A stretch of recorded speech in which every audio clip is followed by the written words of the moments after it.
de lutter contre la radicalisation en ligne, qui signifie aussi polarisation et qui est l'une des plus grandes menaces. Ceci est réalisé par une campagne de communication en ligne, mais aussi par des études et des programmes de formation sur la façon de déconstruire les préjugés autour des communautés musulmanes en Europe et d'exprimer l'identité des garçons et des filles musulmanes vivant en Europe.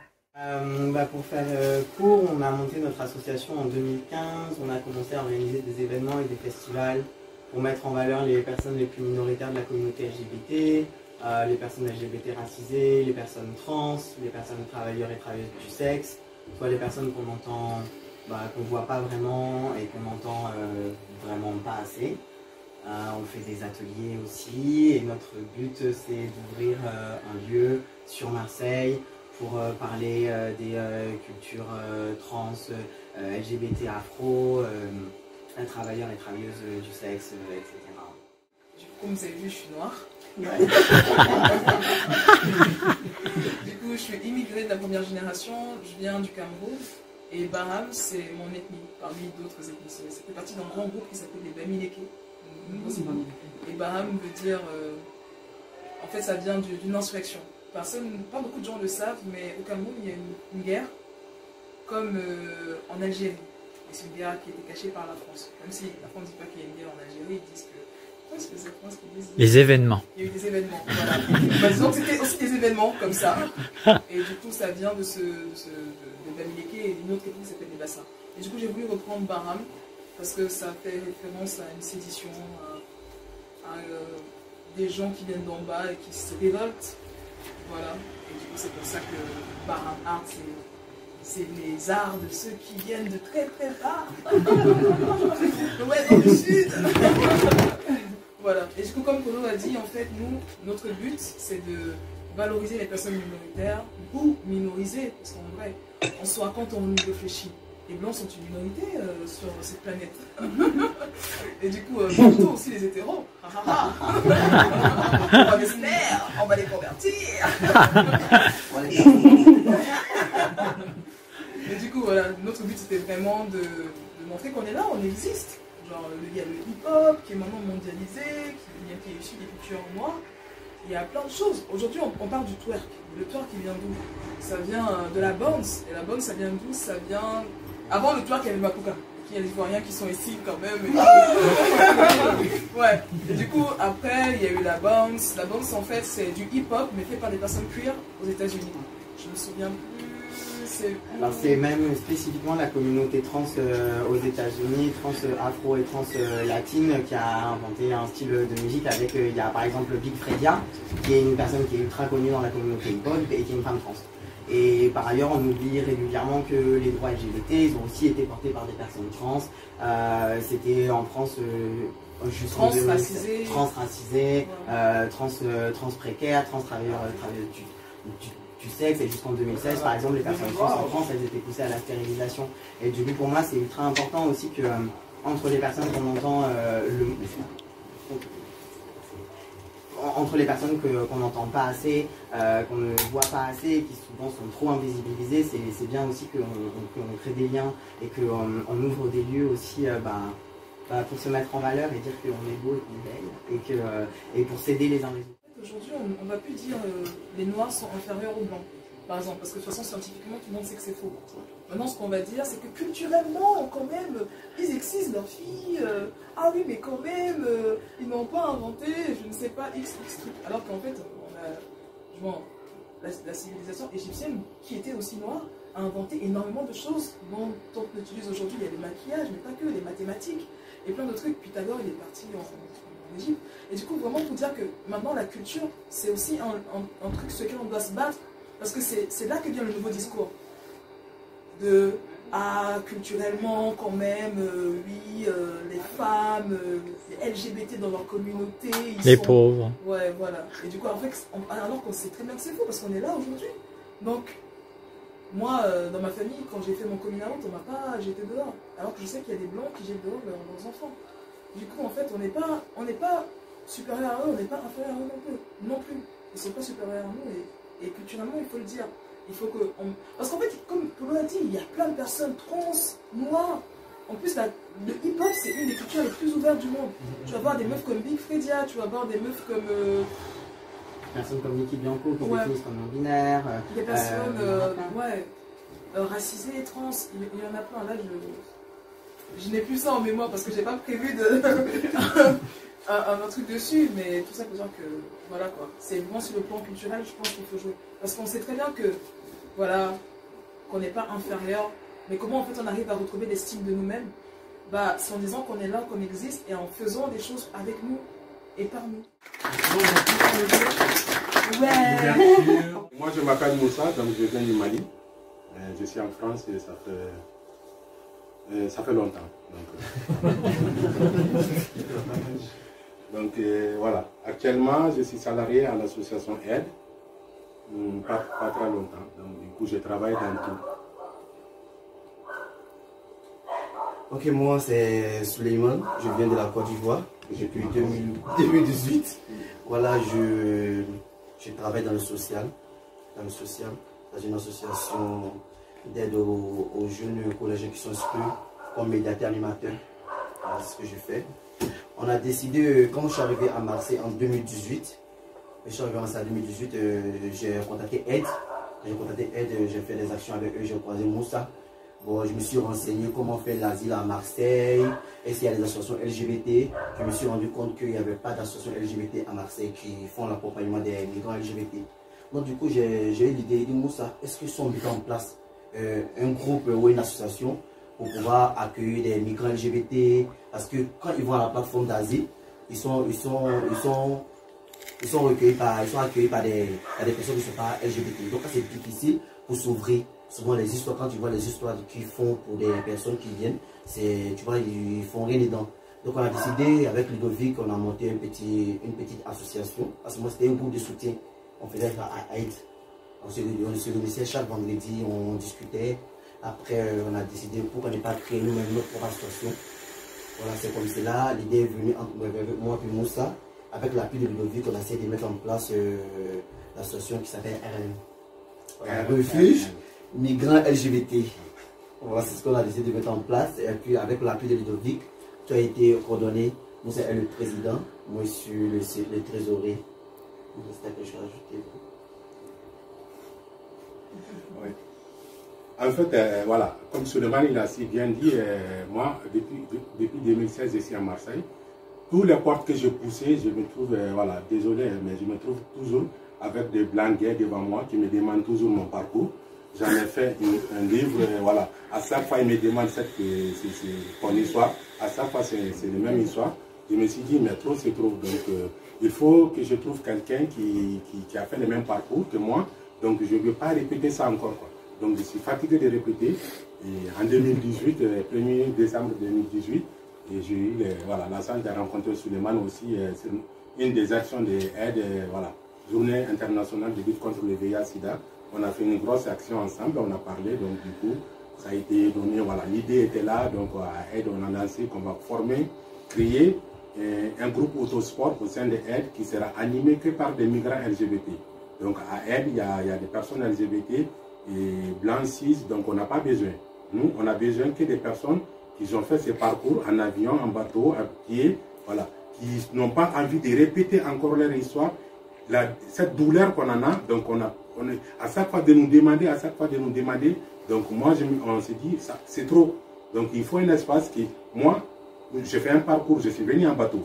J'ai traversé le Sahara, le bateau, et j'ai tapé les montagnes de 20 000 à Menton pour descendre en France. Donc je ne peux pas demander à une autre personne, quoi, parce que je l'ai déjà vécu. Voilà. Et je me suis dit, et si on aura un espace comme ça, et qu'on vient, on parle de notre sexualité, sans regarder derrière si quelqu'un nous écoute, aller nous balancer. Et voilà, parce qu'on est tous là, on se dit ici, ça va rester ici. Voilà, on n'est que des migrants, on n'est que des PD migrants aussi. Voilà, on est venu chercher, voilà, c'est que la liberté, le peu de liberté qu'on en a aujourd'hui. Et voilà, donc du coup, cet espace a été créé à Aide. Au début, on se disait, l'association dit, non, on vient d'arriver, on ne sait rien en France ici pour l'association. Il faut qu'on crée ces groupes, on voit qu'on trouve un parrain et un marin. Donc, avec ça, on peut aller très loin. Donc, le groupe a été créé en 2019, et septembre 2019. Donc on s'est dit ça vendredi avec l'aide vraiment d'une salariée des aides qui s'appelle Delphine. Donc du coup, elle était présente vraiment, elle était présente pour nous. Elle a répondu à moi, à ce moment j'étais à aide, j'étais volontaire élu. Et j'ai monté ce projet avec elle. Et on est parti au conseil des régions à aide aussi parce que j'étais élu. Je débattre ce projet, je défends mon projet et ils ont aidé à accepter. Donc on a créé ce groupe. Donc tout ce qui touche au... Voilà, parce que je lui ai montré, parce qu'on n'a pas l'information pour la PrEP, on n'a pas l'information pour le dépistage, on n'a pas l'information, tout ce qui touche aux IST, on n'a rien du tout. Donc ça sera une occasion aussi des migrants qui n'ont même pas de SEMI, même pas d'aide médicale, qui ont accès au dépistage à aide, qui ont accès à la PrEP à aide, qui ont accès à l'information à aide, qui peuvent faire des volontariats à aide. Je dis, Suleiman, tout ça, ça nous passe. Quand on est demandeur d'asile, il faut montrer qu'on est en train de s'intégrer aussi à la comment dirais-je, à la République, voilà, à la République de la France. Donc si on fait des volontariats au sein des associations, c'est bien aussi. Donc du coup, quand on a créé, le groupe a été créé, et voilà, c'était lui qui connaît tous les gays associations de Marseille, qui a commencé à tirer les France partout. Et puis on a décidé, voilà, il y a beaucoup de choses, on a beaucoup d'ateliers, on fait beaucoup d'accompagnement. Malheureusement aussi. Et la plupart des migrants aussi qui viennent vers le groupe migrant, qui viennent vers refus de migrants maintenant, sont des personnes qui sont déjà fait des parcours, qui sont dans les situations, qui sont vraiment dans les besoins. Donc du coup, nous, on n'en a pas les moyens. Voilà. On n'a pas de financement et bien. S'il n'y a pas Calem qui est là, s'il n'y a pas Aide qui est là, et on ne tient pas. Jusqu'à présent, on est hébergé ici. On reçoit nos courriers, c'est ici. Donc on est hébergé chez Calem. Donc, papa. Voilà. Notre parrain, c'est Calem. La marraine, c'est Aide. Et du coup, arrivé, moi, personnellement, quand je fais un entretien avec une personne, primo arrivant, on dit comme ça, le bon français. Ouais. Primo arrivant, voilà. Et je dis, assume-toi ce que tu es. Et parce qu'on est tellement disciplinés. Nous, en tant que... Par exemple, moi je suis à Aide, donc je parle toujours à mon nom. Quoi. Moi, je suis migrant. Je suis homosexuel. Par exemple, si je suis séropositif aussi à un VIH ou un hépatite. Donc, ça veut dire, en tant que migrant, on est minoritaire. En tant que homo plus ça, on est minoritaire encore. Et si on souffre d'une autre pathologie, c'est fini, quoi. C'est la mort assurée. Voilà. Et ces personnes, quand ils arrivent, ils n'en peuvent plus. Ils s'en peuvent plus. Donc, du coup, moi, je dis, assume-toi ce que tu es. Tu n'as pas besoin d'aller dire à tout le monde que tu es. Si tu ne veux pas être vu, ce n'est pas grave aussi. Il n'y a aucun souci. S'intègre dans la société, libère-toi. Le peu de liberté qu'on en a, profite en attendant. Alors, on ne sait pas ce qui arrive parce qu'en France, les choses sont du jour à l'endemain. Moi, quand je suis arrivé, je faisais les parcours accompagnement à aide, les personnes étrangères malades. Et puis la prise en charge, c'était un peu facile, mais maintenant la prise en charge, c'était ouf. Donc il ne faut même pas parler. Donc les choses compliquent de fur et à mesure. Maintenant, si tu assumes-toi et que tu t'intègres, tu cries leur langue. Toi, si tu cries la langue des chefs, ils vont te bouffer. Voilà. Tu cries comme eux aussi. Tu danses comme eux aussi. Donc, moi je dis à toujours, c'est ça. Il ne faut pas te dire, oui, on est des Africains, on est fiers, mais quand tu viens dans un pays, vis comme eux aussi. Voilà. Au fait, aussi, on a une grande difficulté, comme Moussa vient de le dire.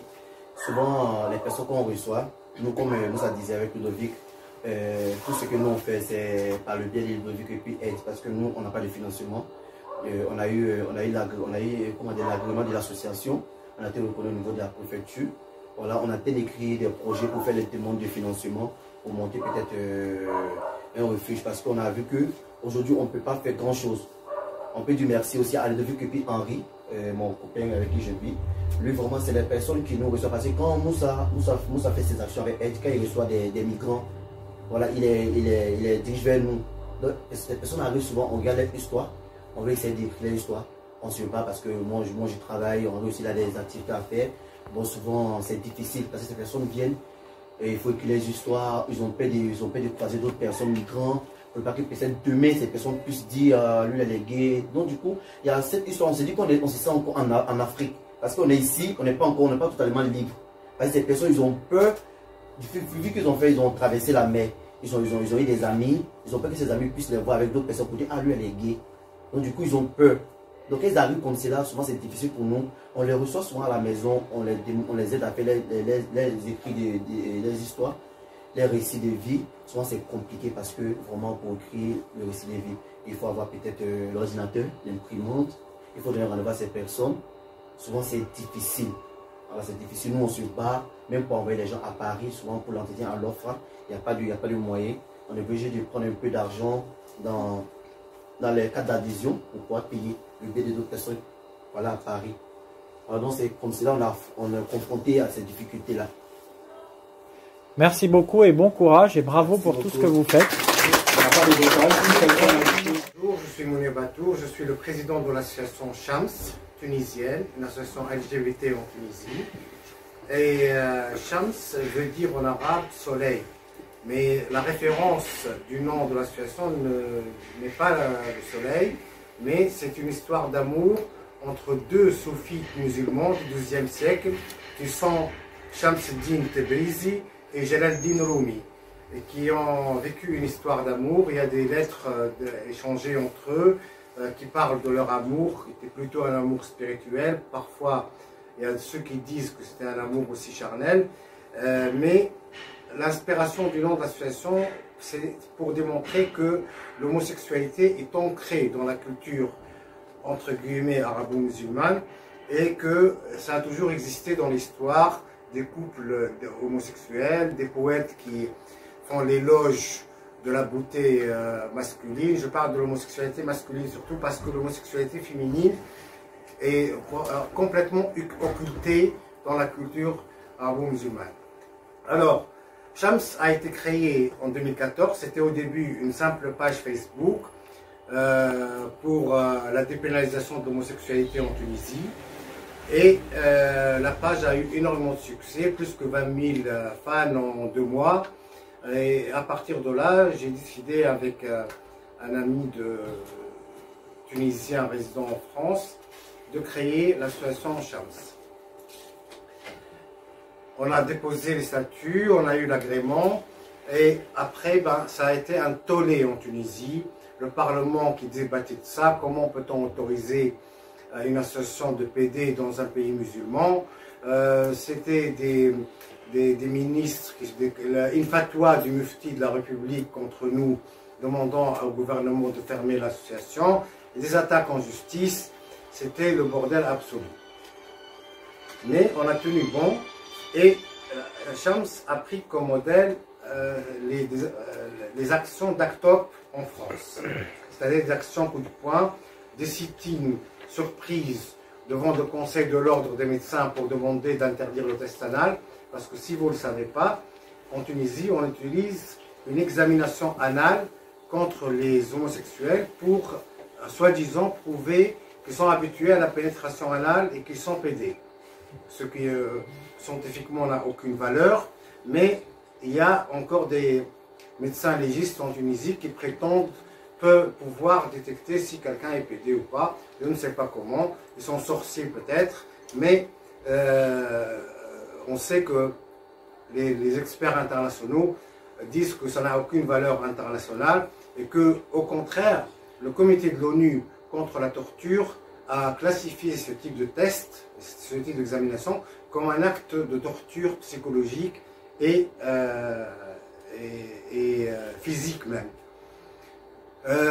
C'est aussi, nous avons développé des actions, comme on a créé un magazine LGBT qui s'appelle Shams Mag, qui est un magazine gratuit qu'on distribue à travers Internet. On envoie des dizaines de milliers par Internet à des personnes pour les sensibiliser à la cause LGBT en Tunisie. Et nous avons créé une radio qui s'occupe pas de la communauté LGBT, mais qui est destinée à la population en général pour leur expliquer c'est quoi l'homosexualité, que c'est pas une perversité, c'est pas une maladie, que ce ne sont pas des criminels, que c'est une orientation sexuelle naturelle qui existe dans la nature, donc plus que 1500 espèces animales, c'est-à-dire et inviter des stars, surtout à la radio, qui soutiennent la cause LGBT, des chanteurs, des écrivains, des acteurs, tout ça, pour essayer d'influencer l'opinion publique. Parce que nous considérons que la lutte contre l'homophobie et la lutte contre la criminalisation de l'homosexualité demande deux axes. Le premier axe, c'est une grande sensibilisation et essayons de gagner une partie de l'opinion publique à cette cause. Et deuxième chose, c'est essayer d'aider la communauté LGBT, surtout pour ceux qui se font arrêter, sachant qu'il y a plus qu'une centaine d'arrestations par an en Tunisie d'homosexuels et de transsexuels et de condamnations. Et les condamnations varient de 4 mois de prison jusqu'à 3 ans ferme. Et il y a beaucoup de condamnations en Tunisie. Et depuis l'arrivée des islamistes au pouvoir, les choses vont de pire en pire.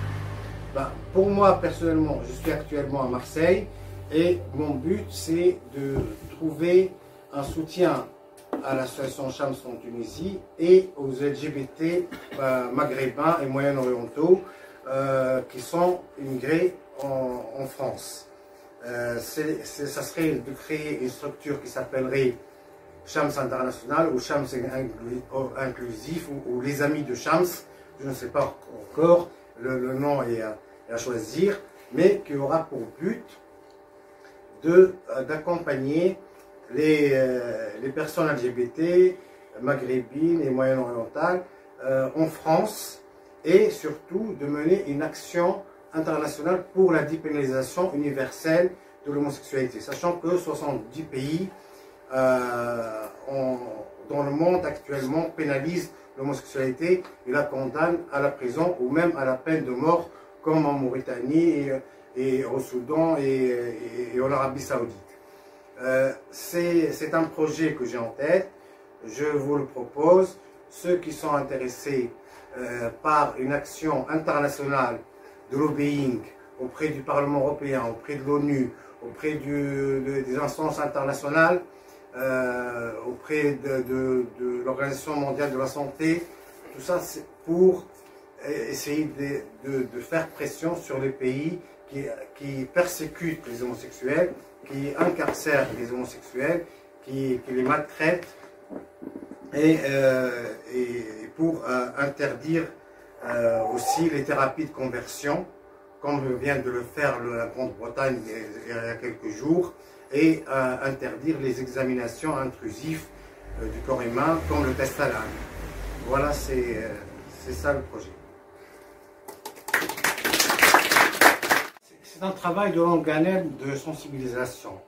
Il y a une très grande méconnaissance et incompréhension de l'homosexualité et de la transsexualité dans cette région du monde, la région MENA, Moyen-Orient et North Africa.